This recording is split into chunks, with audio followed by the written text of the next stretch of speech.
Review. I'm the Wild Reviewer, and today I'm gonna review. Hey there, how are ya? Hello there. My name's the Wild Reviewer, or at least that's what I've been told. And this is a series I used to do called The Wild Review. It was a review series that ran for 6 seasons from 2015 to 2018. Everything since then has either been a mini-series or this in particular series, Rewild. A series I've created that allows me to look back at some old Wild Review episodes to see if what I talked about still holds up today. Because I have changing opinions. I am a growing boy, and some things I've said about TV shows or movies or just other various topics may have changed within the last couple of years, and that's what I'm setting out to do here. I'm gonna look back at various different Wild Review episodes to see if what I said is something I can still agree with. Or maybe I'm just making fun of my younger self. That's very possible. So, unless you have something better to do, which part of me highly doubts, seems like you're gonna be stuck with me for the next couple of minutes as we take a trip into the past. This is the Wild Review Rewild. This season has a theme also. We're going on a road trip. Wild like wild like. Hello, welcome to the Wild Review. I'm the Wild Reviewer, and welcome back to another episode of Rewild. We're stuck in hell, everybody. I tried getting us out. The old boat over there, it's not working. I called the repairman, and they said they'd be here in about 20 minutes, but it's definitely been at least 3 weeks hell time. Last time I called, they said they were on their way, and I believe them. I heard the truck's motor running, so we're just gonna have to be patient and wait a little longer here in the underworld. Is hell and the underworld are the same thing, right? While we wait, why don't we take a trip back to a piece of hell? Yep, that's the connection. Today we're going to look back at my review of the children's show Peppermint Park. You probably have never heard of it before. From the very little I know about Peppermint Park, it is a Sesame Street wannabe show. You could even consider it a bootleg version of Sesame Street. It focused on a number of puppet characters essentially doing the exact same thing that you would expect from Sesame Street. I remember in the episode I made a list of things that it had in common with Sesame Street. It would teach you about letters, and I'm pretty sure, was there a number segment? The main thing I remember from Peppermint Park is this one character who shared a name with another Sesame Street character. His name was Ernie, and he was singing about the letter M. He creeped me out. And I remember there was a background setting kind of similar to Sesame Street, kind of. Specifically the bit where there's like an opening and there's a garage. It reminds me of that. It's not an exact replica, but especially when you put a box in the middle and then you have puppets right behind it. That kind of resembles Sesame Street a little. It does break into a number of segments in between, like, puppet stuff and live action stuff. I don't know, I don't know if there were any animated segments. One of the puppets murdered somebody, that's something. Peppermint Park is not very well known by a vast majority of people, but for the very few that do know about it, everybody seems to agree that it is just a horrendous piece of media. It's strange, it's creepy, and I don't believe it ever actually went onto television. I think these were sold as VHS videos, and they were just distributed. Not quite sure where you could get them. I never found them in a Toys R Us, but you know what? I'm sure your local library would have a copy. Maybe even Amazon. Could you buy it on Amazon? Let's go on Amazon. Let's take a trip. Luckily we get Wi-Fi down here. Okay. Holy shoot. Oh my God. Magic Dance Party Remix. They have a CD? Fun with Ernie and Maynard. I didn't know that character's name was Maynard. I knew that was Ernie. Peppermint Park closing theme. Educational and entertaining. Yeah, this looks very, very entertaining. Is that a pumpkin? What the hell is the pig doing? Oh my God. Well, that's the introduction. That's That's all I'm gonna say on the introduction. We haven't even gone into the actual episode yet, so why don't we do that now? Why don't we jump back into when I made this Peppermint Park review? I believe this is a season 4 episode, and let's see what I had to say about Peppermint Park.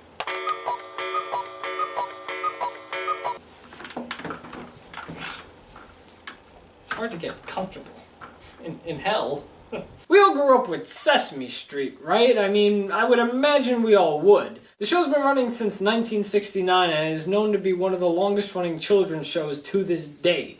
It's produced over 4,000 episodes, it's got a humongous cast and a big legacy behind it, and is very well known for not just little children, but also to adults. Not many kids shows on TV these days are like Sesame Street. Sesame Street is literally one of those shows that is basically baby's first show. It focuses on letters and numbers and colors and emotions. The history of Sesame Street is one that can be discussed in its own little review, and I would have to actually prepare myself to talk about the full history. I'm sure there's stuff that I don't even know. But one thing I do know about Sesame Street that I didn't mention here is that originally, while it was aimed as a children's show, and has always been named as a children's show, if you were to go back and watch some of the earliest episodes, and I'm talking like the early 1970 episodes, even some of the 1980 episodes, anywhere before they introduced Elmo, essentially, a lot of the episodes would focus on the adult, and it had a very grimy adult feel to it. In fact, many of the earliest test pilots of Sesame Street mainly focused on the adult characters. I don't believe Big Bird was a character yet, or Oscar. I think the only Muppet characters were Ernie and Bert. And even those characters, they're not monsters, they're not creatures, they are made out to be like humans. And that's why you may hear some people compare early Sesame Street to not being a children's show, because it dealt with situations that maybe children wouldn't be exposed to today. I mean, it's definitely far from what they do now with, I don't know. Did they have a talking pickle? I feel like I saw something about a talking pickle. While a lot of children's shows try to be their own thing and teach kids stuff in their own way, there is a show, or there was a show back in the 80s that is literally trying to be the next Sesame Street. And you can tell right away just by watching it, it's trying to be Sesame Street. The show is Peppermint Park. It's known to be one of the worst children's shows ever made. I don't have that much information on it because the only thing that would come up would actually be an amusement park called Peppermint Park. Well, we just looked it up on Amazon, and right off the bat, if your show doesn't have a big fan base or it's not as successful, it will get lost within a big chunk of media that also doesn't get very successful. And if somebody tries to look it up, they're not going to succeed very well in finding what they may be looking for in the end, especially if it's using a name that is associated with something else. And there is, oddly enough, a place called Peppermint Park, but Google searches have definitely changed now, because when I look up Peppermint Park now, it doesn't just give me other things associated with Peppermint Park, but it does give me the show itself. So that's a change. I guess it didn't do very well, because it's not a thing anymore. You don't hear about it nowadays. Personally, I find it very hard to believe that this is even a show. Trying to look up episodes online are very rare. I was lucky to get 2 episodes, but I only watched one of them because I don't think I would have made it if I watched the second episode that I found. I don't even remember how I came across Peppermint Park. I think I watched somebody talk about it once, and I was just like, oh, that's interesting, I'll give it a watch. And I gave it a watch and was like, it's going on the Wild Review list. If this isn't Sesame Street on crack, I don't know what it is.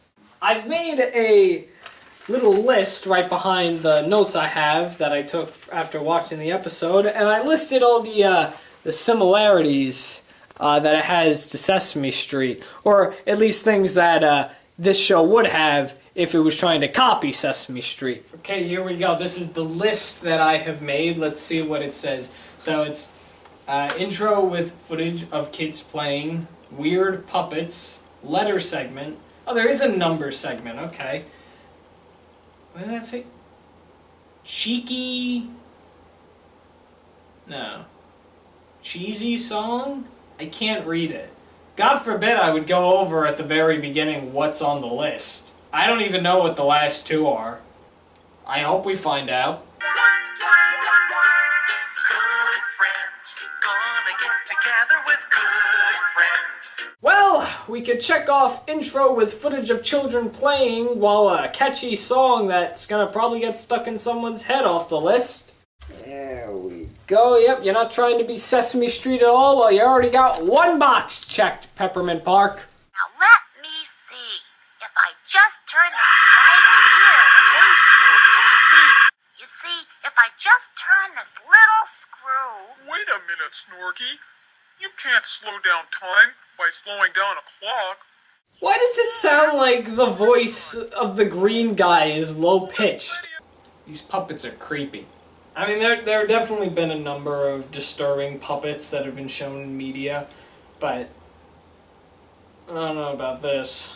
I'm sure some of you may know this. In the late 90s, yeah, that's when it was. In the late 90s, the Australian children's band, the Wiggles, experimented with doing puppets. They had the Wiggle puppets, and those were something. Clearly they got the message and saw that it wasn't working because people found them to be a little freaky, mainly with the eyes. I think a lot has to do with the eyes, because these eyes freak me the hell out. If they got weird, bulgy, still, or even movable eyes, then that could just throw the whole thing off. They don't look friendly. This is the letter M. Well, that's another thing we could check off. A segment that focuses on letters. The letter today is the letter M. We could also check off Weird Puppet segment. So that's 3 so far. You're not doing very well. Sesame Workshops will see you in court, Peppermint Park. M is the first letter in the word mayonnaise. Yeah, because the first word that comes to mind when I think of the letter M is mayonnaise.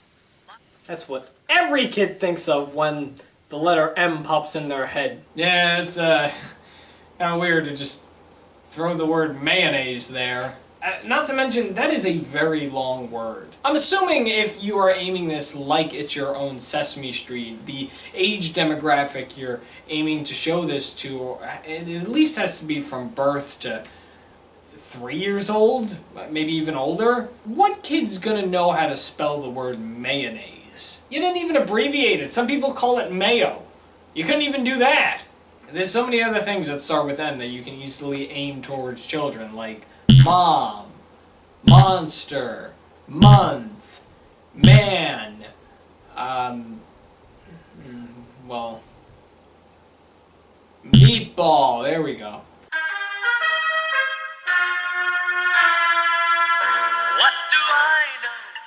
About a rhino, I know whoever made them used a great design. Oh, they're kind of brownish gray, they stand around all day. What the hell are we watching? I'll give it this. This is the first ever song I've heard about a rhino. It's me, Ernie. Today on Peppermint Park, we're introducing the letter M.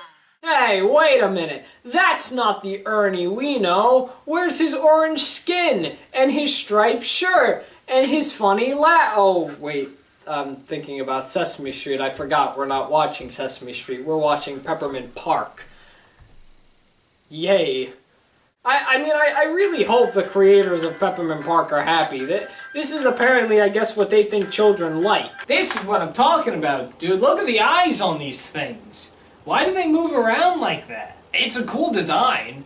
Having movable eyes on a puppet actually makes it feel a little more realistic, but there's just something not right about this, and I think it has to do with the fact that they're human characters. I'm sure the monster characters from earlier also have movable eyes, but this is just kind of freaky.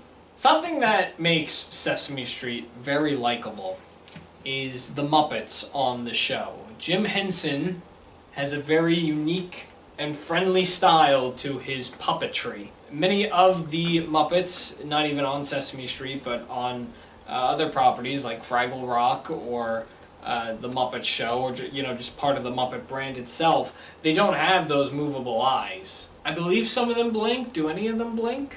I don't think they blink. But they either have felt eyes or these still glass eyes, and that makes them look very friendly and approachable. These people, these puppets freak me out, and I want to go home now. I don't want to be on this stupid road trip anymore. I'm scared.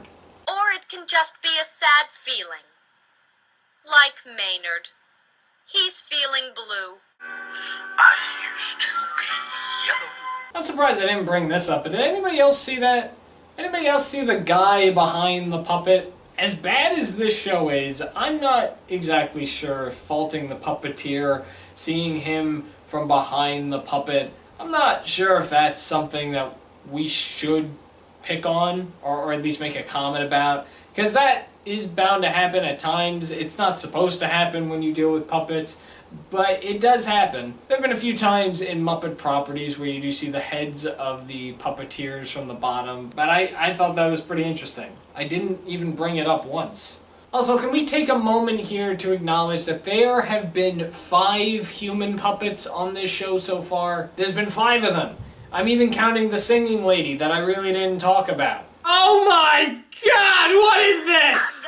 You gotta make them more approachable, more likable, and friendly-like. These people, I don't know if I'd go up to them. I don't want to go up to them at all and play with their bubbles. Oh, look at that one. That one's really nice. Yeah, that's great. Watch this. Oh. But what the hell is this? What is that? What was that? Oh, hi. We were talking about the color red earlier. Alright, here's 2 things about this scene. First off, is this a pig? Because he looks like a pig, but also like a normal boy.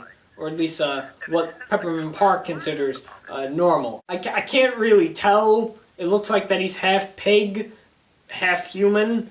Either way, he's got a Kermit the Frog voice, which I don't know how they didn't get sued about this. I mean, the voices are very similar. Second, we were learning about the color blue. We in no way were learning about the color red. That pig scares me. I think what makes this freaky is that the pig's head is really small and he's got a humongous body. That's kind of weird. It's like that scene in Beetlejuice. At the end of Beetlejuice, he's got a very small head and his body's humongous. I didn't spoil anything if you've never seen Beetlejuice. That does happen at the end, but I didn't spoil what happened in the story. You don't know what happens to him. Wait a minute, Piggle. What? Was this a working stoplight when you got it? Yeah, why? Exactly where did you get it from? Well, from that big pole on the corner, just outside. Why? Piggle, that light was very important on that pole.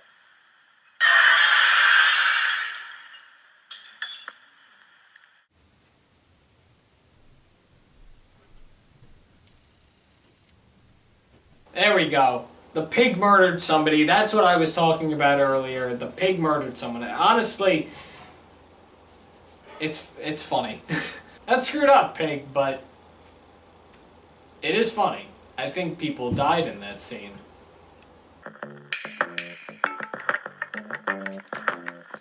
Well, this is certainly fun. I hope we're all learning so much today.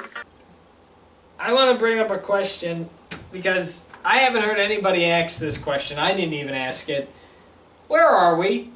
Where are we supposed to be right now? The show is called Peppermint Park, and we get footage of children playing at a park. But are we at a park? This doesn't look like a park. On Sesame Street, the background is an actual street, so we know that it's a street. That's where the show takes place. We've been on Peppermint Park, and I have no idea where in the park we are. Are we against a fence? Are we not at a park? Are we on a street? Well, that seems to be about the end of this episode. That's all that was really shown with this episode. I didn't watch the second one because honestly, I don't even think it's worth watching. But now let's go over this list of the Sesame Street similarities that shows exactly what was stolen from Sesame Street that Peppermint Park stole. Alright, so we have the intro to the show, which has footage of children playing. They definitely took that. Weird puppets, that's definitely one. Some of the puppets even sound like Sesame Street puppets. They're gonna get sued for that probably. They also stole that. A segment about letters, the letter of the day, it was M. They also had a number segment, but I didn't bother to show that because I couldn't make a joke out of it. The number was 8, I don't know why. Catchy song, they had that stupid song about a rhino, and I can't get it out of my head. That says checky. That's why I didn't know what it said. It didn't say cheesy or cheeky. It said checky. You spelled catchy wrong. The other two were a special guest and learning a lesson. Alright, well that's it. That's Peppermint Park. That's what I thought about it. And now, years later, let's talk about it now. It's still terrifying and bad. That's it. That's what I gotta say. I agree with everything that I've said here. Everything I said, I would have said today. I'm sure there are loads of people that were part of the team of making Peppermint Park. Peppermint Park is somebody's child. That's how I like to think of shows, the creator's child. I know it's a weird comparison, but, you know, just go with it. Somebody thought about Peppermint Park, they wanted to make it a real thing, and they did. And I have to give them props that at least they made it. They made this into a thing. The execution was just horrible. Which is something that happens. Not everything that you want to make will come out the way that you would like it to come out. That's just how it is. It really depends on the money and also the vision behind it. Especially if you have a lot of creative people behind it who have their ideas clashing with each other. And, you know, you get notes. It starts to become a huge thing. But part of me also feels like that this was just a cash-in, so they could make their own Sesame Street. You know, like, again, a bootleg Sesame Street. Let's give it a very similar title to Sesame Street, but not Sesame Street, so this way we don't get sued, and let's make it look like it is Sesame Street. This way, when a parent's running in to get the Sesame Street video for their kid, because this is the 80s, remember, they'll get it, but they don't have Sesame Street, they got Peppermint Park. It's basically the same thing, and they'll put it on, and that's how they make money. Taxi! Hey, I just remembered that Peppermint Park may have an IMDb page, so let's see if we can get some fun facts about Peppermint Park in the trivia section before we close out today's episode. Is there anything on the trivia? Do we not have a trivia? Never mind. We don't have trivia. Oh God, what the hell? I didn't get to this one. Who the hell is that?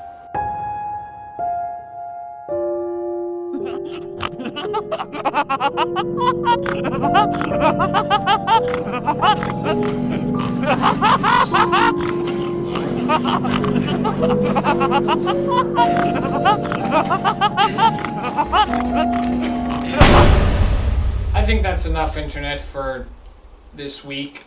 That's it for today, everyone. If you like this episode of Rewild, you can do two things to show me that you like it. Hit the like button if you like it, and you can leave me a comment if you like it. Tell me how much you enjoyed this episode. You can subscribe.